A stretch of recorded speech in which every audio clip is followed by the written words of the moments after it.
Hello students, welcome to science class.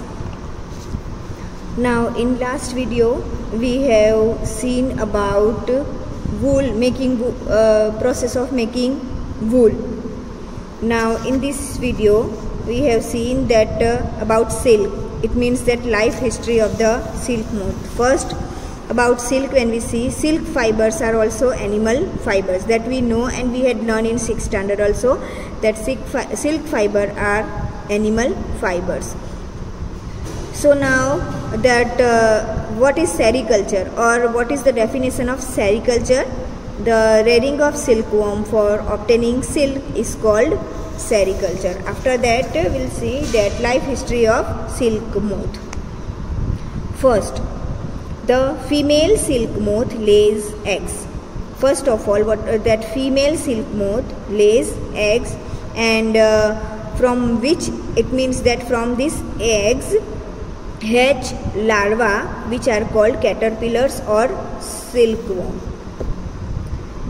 So eggs which laid by the female silk moth hatch larvae which are called caterpillar, or we can say that silkworm. They grow in size, and when the caterpillar is ready to enter the next stage of his life history called pupa. After that, what is pupa? After that these silkworms grow in size, and after this silkworm, or we can say caterpillar, is ready to enter the next level of their life. This is called pupa. So this pupa first weaves a net to hold itself. First of all, they weaves itself only a net to hold itself. Then it swings its heads from side to side in the form of the figure of 8. It means after that how they waves a net around them. So they swing their heads from side to side. You know that from side to side in the form of 8.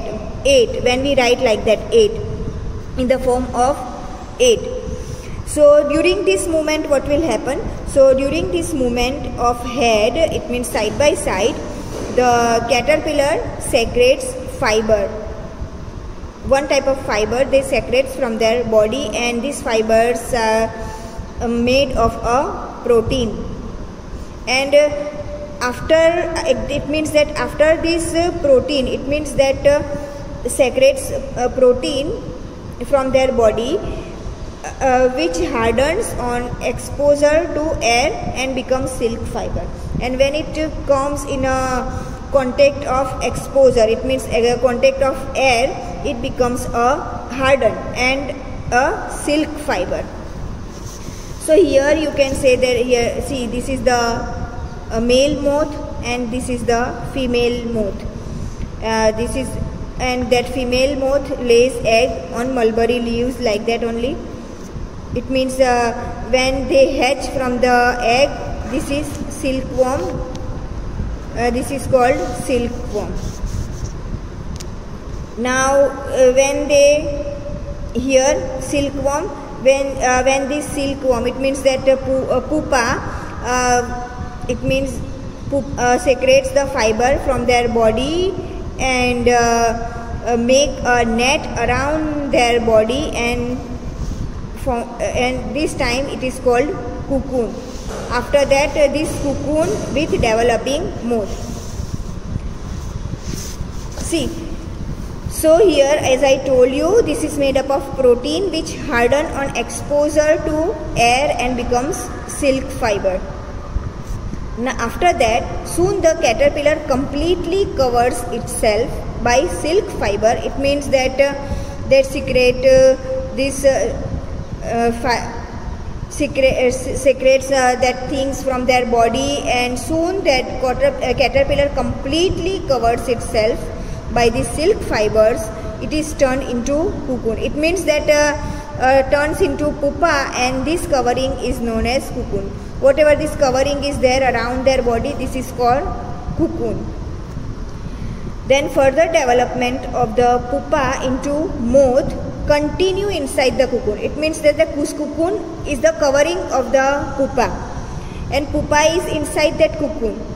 So inside that cocoon, the development of the pupa is continues only. Then silk fibers are used for weaving silk cloth.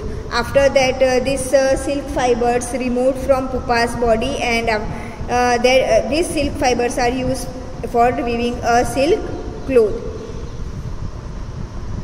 So one thing here I want to tell you that you think that then silk fiber is it means that very soft or like that only. Soft, yes, it is soft only, but very weak. But it is not very weak. Soft silk yarn is as strong as a comparable thread of steel. So the silk yarn, it means yarn means thread, is obtained from the cocoon of the silk moth. Again here, so how it obtained? It means that how it obtained. So here it has that after this cocoon put into that boiling water, or it is exposed in a steam. So what will happen? Whatever that covering of pupa is there, cocoon is there, it is removed from the body of silkworm. So you know here this silk yarn is obtained from the cocoon of the silk moth, and you know this is the variety of silk moth which looks very different from one another, and the silk yarn also that different in texture as wool. As I told you that different types of animal bear different types of wool, that soft and coarse like that only. Here silk, for silk also same. Different, it means that variety of silk moths are there, and they look different from each other, and they yield different types of texture of silk also. So that's why the texture of silks are different, like coarse, smooth, some silk are shiny also. So thus that name of the silk also different, that Tassar silk, Munga silk, Kosa silk. So these all type of silks are obtained from cocoons spun by different types of moth, and the most common silk moth is mulberry silk moth. This is the most common, we can say, silk moth, mulberry silk moth.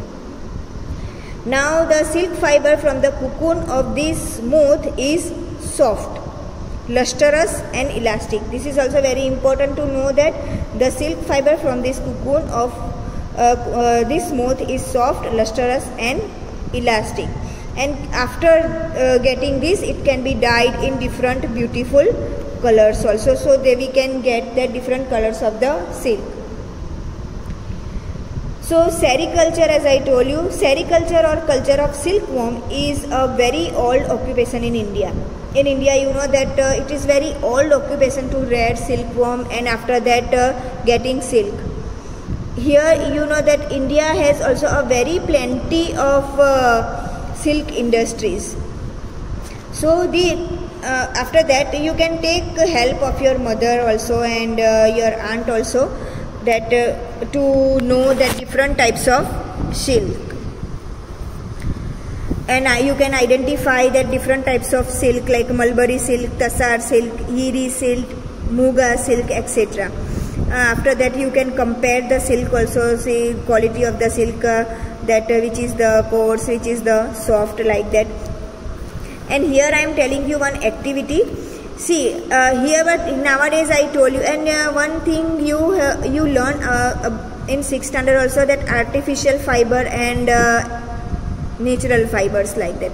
So artificial silk also available nowadays in market. So how can you identify that artificial silk and pure silk? It means that, so for that what you have to do, you have to burn both type of silk. You will notice one thing, it means you will notice one thing, that when natural fiber burns, it will give a smell, while when synthetic fiber burns, it will not give any smell. So by smelling, it means by in the smell while burning, you can differentiate in artificial silk or a pure silk. And see, for that also one activity again I am telling you that you can make cut the picture of stages of life history of the silk moth. This question is also there in your textbook. So life history of the silk moth. If you can draw also by yourself, and if you cannot draw, so you can cut out the pictures and pictures of stages of life history of the silk moth, and you can paste.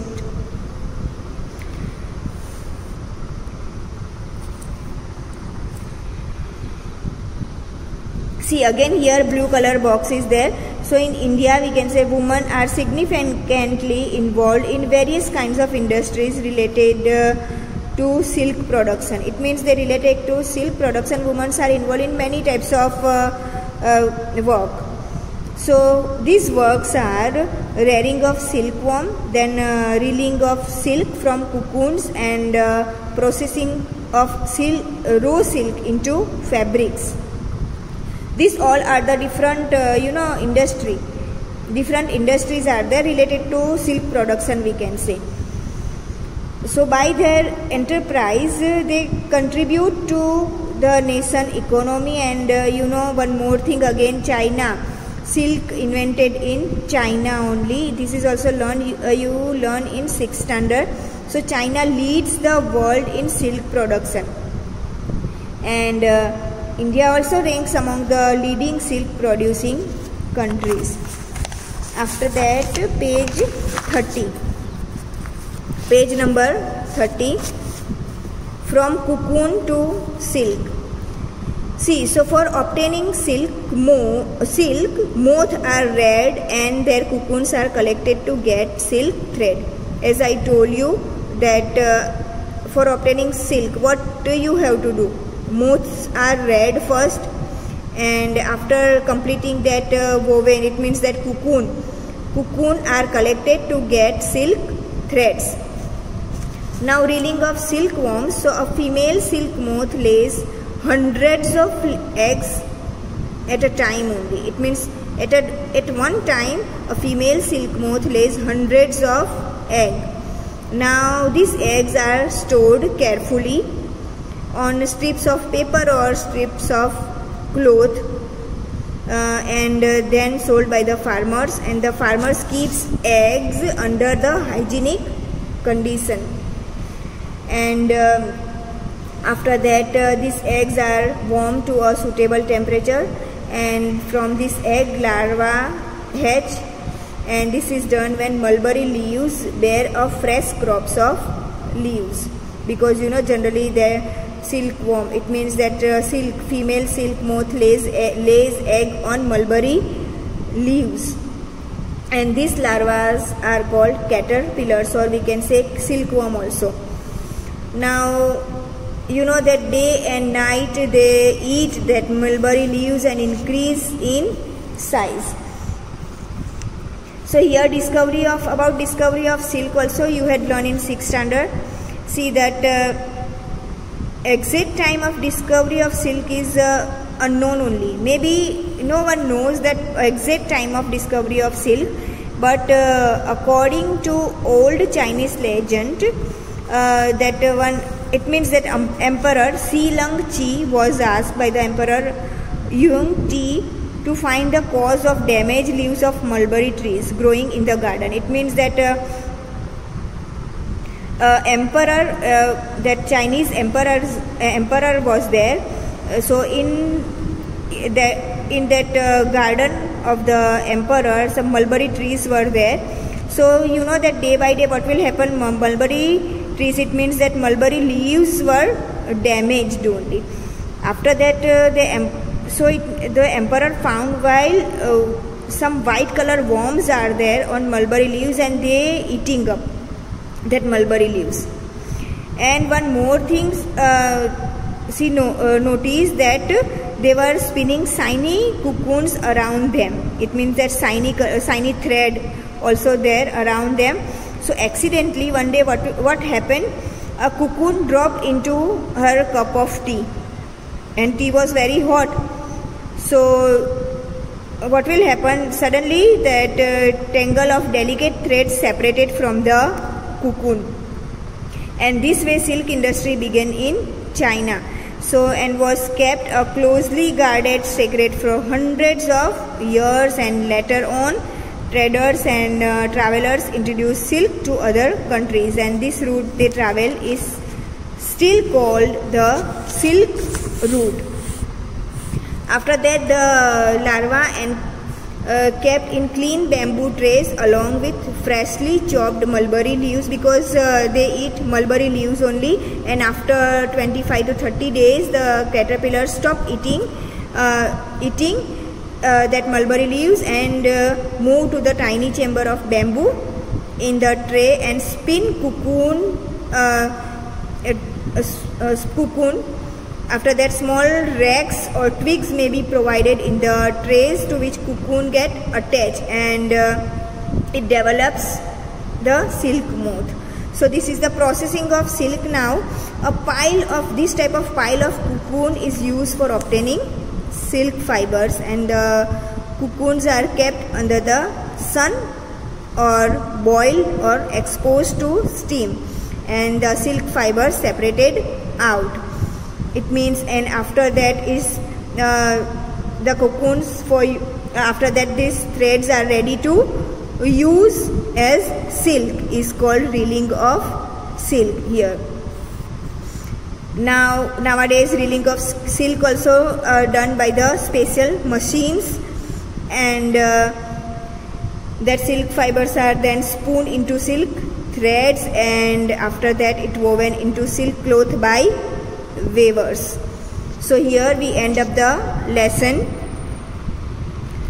I hope you understood this. We'll meet you soon. Thank you.